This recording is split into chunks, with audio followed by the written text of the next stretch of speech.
On Monday, YouTube blocked the episode that I had planned from seeing the light of day and gave me a warning not to talk about true things anymore.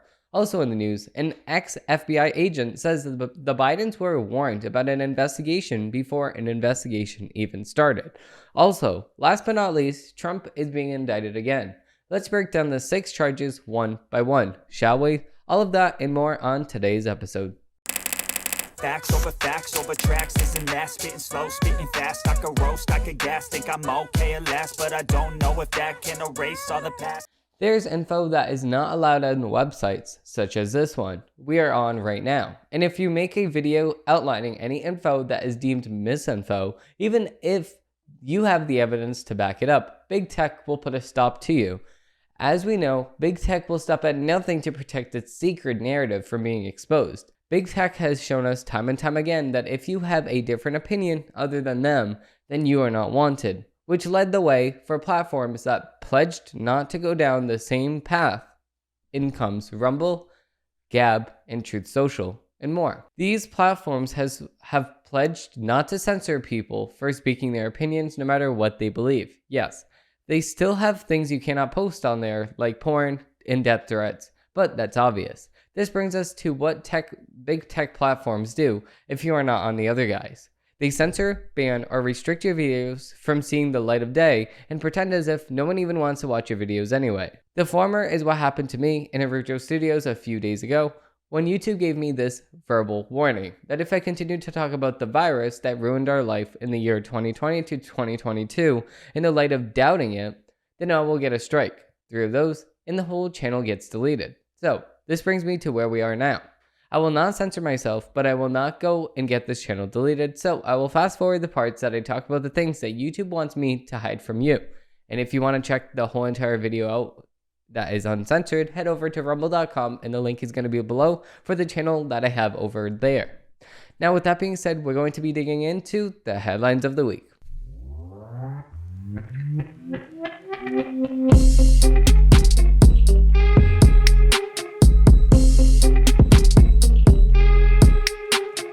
Okay, digging right in, we actually have a Daily Wire article. We have ex-FBI agent says the IRS whistleblower was right. Bidens were tipped off during investigation. A former FBI agent who worked on the investigation into Hunter Biden has corroborated a major claim made by whistleblower and IRS supervisory special agent Gary Shipley.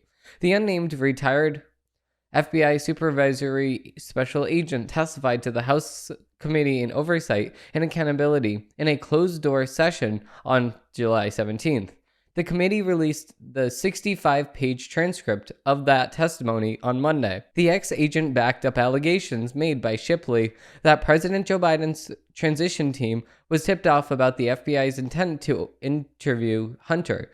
The agent said that he was notified the evening before the date of the expected interview, planned to be held on December 8th, 2020, that the Biden transition team has been warned. Quote, I was refreshed by the testimony by Superior Number 2, and I believe that he's correct. I believe in now getting into the frame of mind, I know I was upset when I learned about it, the agent told lawmakers. In addition to the transition team, Secret Service, which at the time had a detail guarding Hunter, was also warned. The former agent said that while he believed that Secret Service was going to be told the morning of the interview, warning the Secret Service that the FBI intended to interview Hunter was justifiable. When asked why he had become upset, the former agent clarified, quote, I felt it was people that did not need to know about our intent. The former agent was not able to recall who specifically was told on the Biden transition team. The former agent told that he and Shipley was later introduced to wait for a phone call from Hunter Biden to conduct the interview, but that phone call never came and the interview never happened. 2 IRS agents who worked with the FBI and the Department of Justice, DOJ, to investigate the junior Biden's finances and overseas business deals have alleged that politics infected the investigation throughout the DOJ. Shipley and Joseph Degler, the lead case agent on the Hunter Biden case, and a 13-year-old veteran of the IRS testified about their concerns to the House Oversight Committee in July.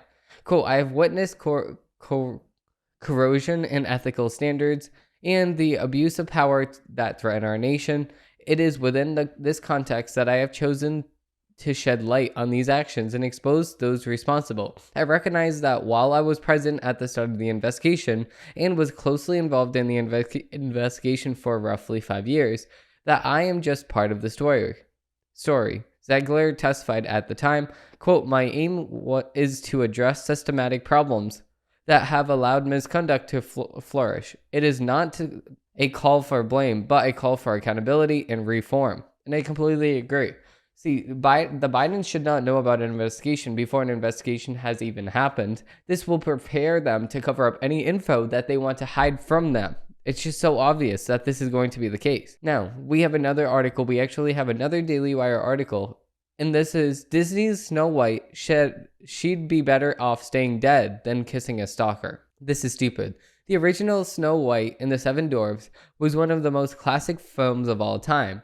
It was the first full-length, traditionally animated film. It premiered in December 1937, received a standing ovation with many major Hollywood stars in attendance. Over 30,000 fans gathered outside the theater just to be part of that event. And now Disney is making a live-action version starring Rachel Zegler. She's playing Snow Diversity. We can't see Snow White anymore because that would be racist. You see, Tiana in Disney's The Princess and the Frog must remain a black princess forever, but Snow White cannot be a white princess, even if her literal name is Snow White, because she has skin as white as snow. That is an actual line in the movie. I didn't make it up. This is just the fairy tale. This is just what the fairy tale is. It's not called any other color. It's called Snow White. But Ziegler apparently feels that the necessity to crap on the myth and crap on the original movie. Over the weekend, she argued the prince in the Snow White is actually the bad guy. Here's what Ziegler said, and I quote, I mean, you know, the original cartoon came out in 1937 evidently so. That's a big focus on her love story with a guy who literally stalks her. Weird. So we don't do that this time. We have a different approach to what I'm sure a lot of people would assume is a love story, just because, like, if we cast a guy in the movie, it's one of those things that I think everybody's going to have in their assumptions about what is actually going to be. But it's not really about a love story at all, which is really, really wonderful. That's just stupid. So it's not a love story at all. So what's the point of Snow White then if it's not a love story? That's literally the movie. Snow White finding her prince. Cool. It's not about the story at all. It is wonderful. Love is super bad. It's super bad. And the prince is a creepy stalker. Did you know that? You probably didn't because you watched the original movie. You'll remember Snow White standing above a well and singing a song where she says that she wishes for the one who she loves to find her that same day. The prince, standing nearby, responds by finishing her song, which apparently means he is a creepy stalker. You know what would be better? If he just left her to be dead. She was lying on the bier with a glass over her. She was pretty well preserved. He should have just left her alone, and she would have been dead, and everybody would have been happy. Not so happy because she's dead, but he is a creepy stalker. According to Ziegler, so perhaps it would have been better if she had bitten the poisoned apple and died. That way, she'd never have to be kissed, and then she'd be dead.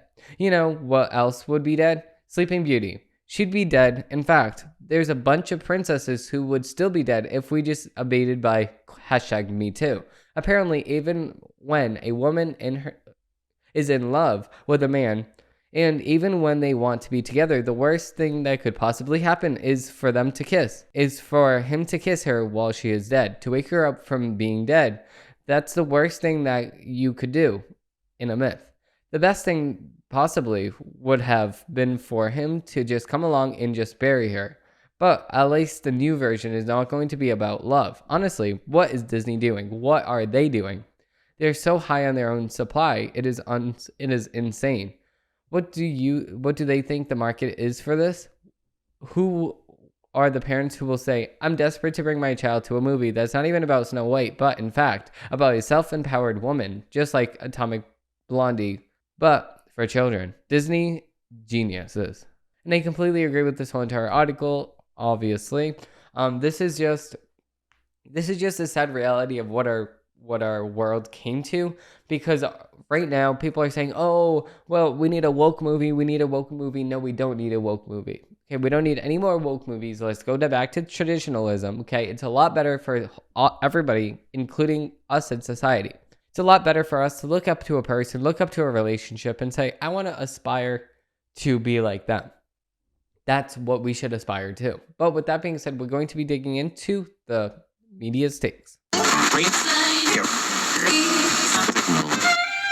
I'm not a writer. Okay.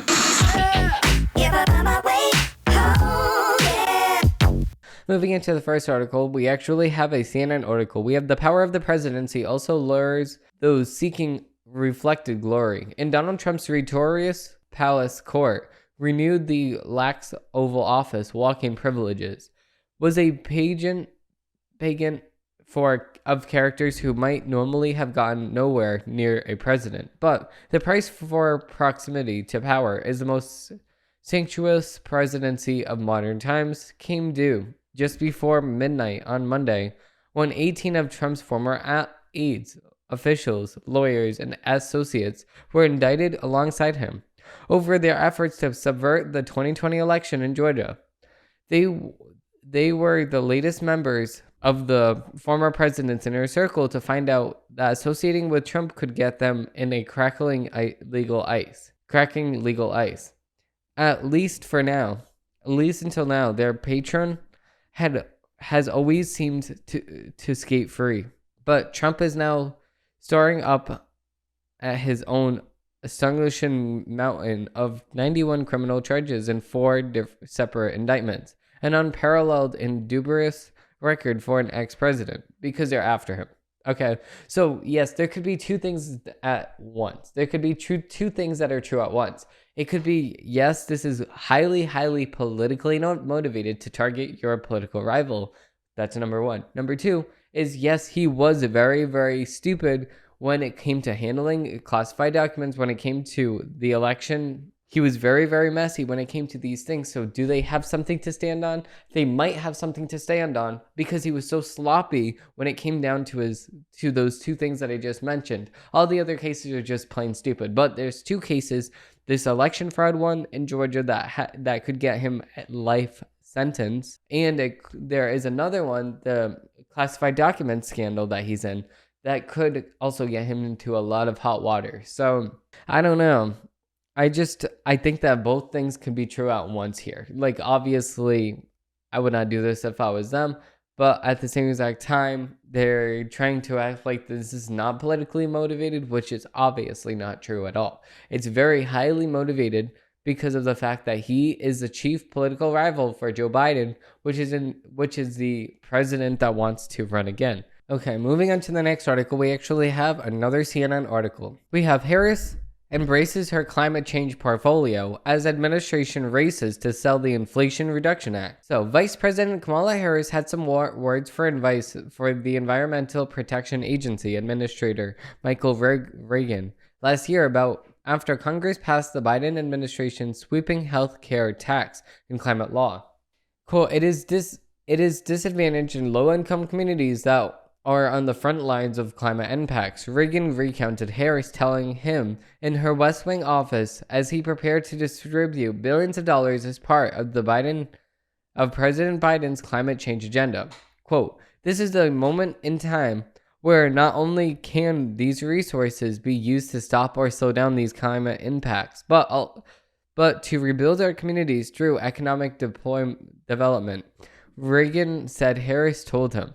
Though Harris's advice was specifically talking about how to dole out money for the EPA program, now known as the Greenhouse Gas Reduction Fund, a $20 billion clean energy loan program funded by the Inflation Reduction Act. Aides say that it's the minority mentality that the vice president has conveyed throughout the administration is behind the scenes conversations, joining many other administration-wide officials who have helped how the $750 billion from the law is invested. So yeah, obviously this is not going to work. I mean, look outside. Okay, what we are most infected by is a volcano that erupted. We can do all of these things. China is still going to pollute more than America. Yes, and volcanoes are still going to change the planet more than any of us can, because that's just life. Okay, right here, the volcano can erupt, which it did last year, and it made the earth warmer. Us going to the grocery store is not doing anything. Grandma going 2 feet literally to her local Stop and Shop is not doing anything. Or her little market basket or her little Shaw's or whatever the heck your grandma has next to her. That's not contributing to global warming, okay? She drives 3 miles a week, okay? That's not doing anything. I can't. This is just annoying at this point. They're blaming people for not acting like them, but then they're going to go in their private jets. Does that make sense to you? No, it does not. Okay, moving into the next article, we actually have an MSNBC article. We have many Americans may not realize the extent of danger threatening our sacred democracy. Just last week, we saw a number of anti-democratic threats reported around the country. There are anti-democratic forces at work in America, but many Americans may not realize the extent of the danger. After all, democracy does not just happen. It needs to be carefully guarded and nurtured in order to survive. Does it really? Coming from you? Coming from you. Listen, we need in-person voting only. We need one-day elections in America. Okay? We need to get rid of mail-in ballots. Are you okay with certifying and verifying every single person that wants to vote in the elections? Are you okay with that? So 4 things we need to change in our elections. Are you okay with that? MSNBC, you want to certify and make sure that our sacred democracy is guarded, but you don't want to even ID the people that are going in to vote? Yeah, okay. In short, our democracy is in crisis. This is what they say. This is stupid. Just last week, we saw a number of anti-democratic threats reported around the country. In Florida, Governor Ron DeSantis effectively overrode the votes of more than 395,000 people by suspending Florida State Attorney Monique Worrell, the second time in a year that DeSantis has sidelined a democratically elected state attorney. Okay, first of all, that state attorney did not prosecute people that were actively breaking laws in Florida. So if you do not do your job, then it does not matter if you were elected, you are not doing your job and you will be replaced. This is exactly why DeSantis is actually paying attention to what's happening in the state, because he knows that this person, this attorney, was not doing his job, so he gets fired or she gets fired, whoever the hell. I don't really care. This person got fired because this person did not do his job or her job, whatever the heck. I don't really care if it's a he or a she or a they or a them, okay? I don't care. Them got fired, okay? Okay. DeSantis, of course, is trying to take his brand of executive outreach nationwide. He has been on the campaign trail counting votes and suggesting that he would pardon former President Donald Trump for any federal convictions. Good, he should, because this was politically motivated. Are we going to be investigating Joe Biden? Are we going to be investigating Obama? Are we going to be investigating Bush or George Bush? No. Are we going to be investigating Clinton? No, we're not. So, or Hillary Clinton's emails? No, we're not. Because of the fact that, we're only going to do stuff if it involves a Republican, number one, and we're only going to do things if it furthers us and our political endeavors, not your political endeavors. That's funny that you thought that we cared about you. That's exactly what the Democrats are saying. Trump's third indictment out of now total 4 centered on special counsel Jack Smith's probe of the former president's efforts to overturn the election he lost in 2020. Trump's legal team has argued in court that he should be given special consideration for what he can say about witnesses because he's currently running for president. All the while, he continues to lie about the results of the 2020 election while relentlessly attacking public democratic institutions. Because this isn't the actions of candidates and elected officials that are putting our democracy in peril. Even our most synchronous institutions, bodies that were supposed to be above the political fray, are being called into question. Recent reporting from ProPublica painted the clearest picture yet of the unreported gifts that Special Counsel Justice Clarence Thomas has allegedly received from Republican billionaires.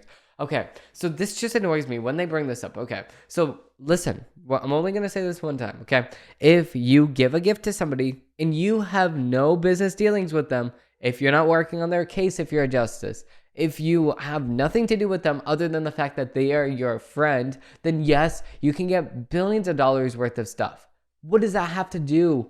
What does the price in tea have to do with this? What does the price of tea in China have to do with this? It doesn't make any sense. It's like I'm hanging out with my friend. We're not talking about business whatsoever. We're hanging out. We're having a good time because we're good friends. And then people are saying, "Oh, look at him. He wants to have business dealings with Dimitri." No, he does not want to have business dealings with Dimitri. We're hanging out because we're friends. You're so can't. The hoops that they go to try to hop through is just outrageous. It's just too crazy that you just do not understand what's actively going on here. Like they're poking and prodding, they just change the conversation. Pro-propaganda reporting comes at a time where public's confidence in the court has dropped in historic lows. Okay, so if the public does not believe in the courts to rightfully make the right decision, then why are we trying the former president in the said court? It's like you're going back and forth, you're trying to make an argument, but then you just change the conversation and you ran yourself over. And as soon as you ran yourself over, you said, "What did I run over?" And you backed up the car. It doesn't make... Oh my god, MSNBC. This is why I only read one article from you, because I can only tolerate one article from you. It's just too... I just lose my ability to read. I lose my ability to think. I lose my ability to even properly, function, because I just feel like I lose IQ cells. I lose IQ points every time I read MSNBC. It's just incredibly stupid. Moving on to the next article, we actually have a Daily Wire article where Joe Rogan slams, quote, creepy teachers for trying to indoctrinate students with, quote, cartoon porn. Podcast giant Joe Rogan warned during a recent broadcast of the Joe Rogan Experience that creepy teachers are indoctrinating America's children with far-left ideologies and provisions. Quote, "These adults are with your children more than you are during the day." Rogan told guest Tim Dillon about teachers. Quote, they're there for about 4 hours and hours with undivided attention from your kids, and some of them are effing loons. Rogan said that some teachers believe that it is their job to remove programming of the parents they don't agree with and, quote, get into your kid's head and fill it with questionable and debatable ideas that they've been trying to push and indoctrinate. Rogan also noted that parents have found books in their children's schools that depict graphic sexual imagery, including, quote, books where they were showing explicit oral sex or showing illustrations of oral sex, and it effectively rise to the level of being essentially cartoon pornography.